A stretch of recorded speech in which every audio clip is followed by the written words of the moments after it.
Welcome to the Slop Temple. We pray this video helps. You start by verifying prerequisites.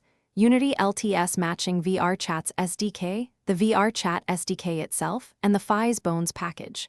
Open Unity and create a new project. Then import your avatar FBX, SDK, and PhysBones.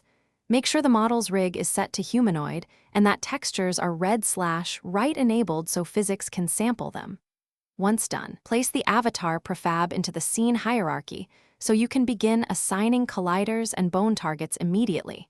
Now you assign PhysBone components to each dynamic bone chain.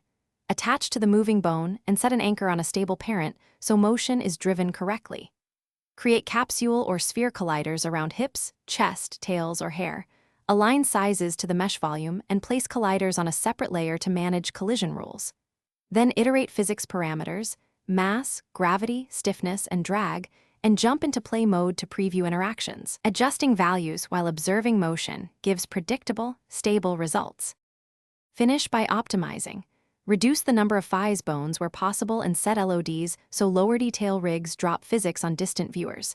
This keeps performance acceptable. Export with the VRChat SDK and test locally in VRChat, watching for jitter, clipping, or high CPU. If something breaks, first confirm the avatar's scale is 1, reset transforms, and verify collider offsets and that no duplicate PhysBone components exist. One key tip: if jitter persists, slightly increase stiffness and enable interpolation to smooth motion without sacrificing responsiveness. Thanks for watching.